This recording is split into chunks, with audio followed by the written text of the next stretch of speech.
what I would do differently if I could have a redo of my pregnancy. Starting out with, I would be very thoughtful about who we tell about the pregnancy early on. My husband and I were a high-risk pregnancy, and so we didn't want to celebrate or tell the world until we hit that 12-week mark. The problem with this was that we were bridesmaid and groomsmen at a friend's wedding. So we told our friends in confidence, look, just so you know, we're pregnant. It's very early on. Please don't tell anyone. And surprise, surprise, when I see the mother of the bride, the first thing she says to me is, congratulations, I heard you're pregnant. It felt weird to be talking to strangers at this wedding about our pregnancy when our family didn't even know yet, like our extended family. Our parents and siblings knew. We told them, and I don't regret doing that. But I was a little disappointed by our friends telling everyone at their wedding. The next thing I would do differently is I would have been much more intentional about my choice of OB. I had no idea what I was doing. We found out that I was pregnant, and then we were meant to be traveling like 3 or 4 days later, and there was a weekend between me finding out and us traveling. So I found a doctor that I'd worked with before in our previous house, and I just went to him, and I really liked him. I think he's a brilliant doctor. But the thing is, our new house is 45 minutes away from his office. So every time I have an OB appointment, I drive like an hour and a half in total. And sometimes these appointments are literally 5 to 10 minutes long. By the time that I was looking for a different doctor that was maybe closer, they were all fully booked by the time I called them at like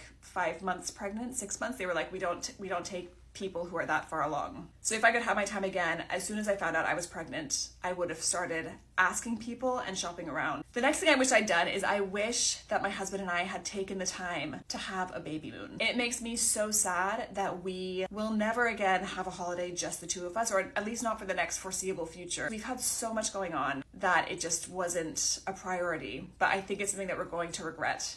The next thing that I would do differently if I had a do-over is I would have got myself like a pregnancy journal. I've purchased a baby's first year journal, and I've been filling that in, posting pictures in there, and I'm so excited to capture our baby's first year of life. But I do wish that I had also done this with the pregnancy and captured the journey of the pregnancy. I think that would have been a lot of fun to reflect back on. And the last thing on a similar note is I wish that I had taken more consistent progress pictures. Like I wish that I had thought about every week on the same day, you know, taking a profile like side photo, because I do have photos from my pregnancy, but they're not like easy to flick through and see the progress. I think that would have been really cool. Those are a few things I would do differently. If I could have my time again in pregnancy, I'd love to hear what you would do differently. Please let me know, and hopefully someone can learn from my mistakes.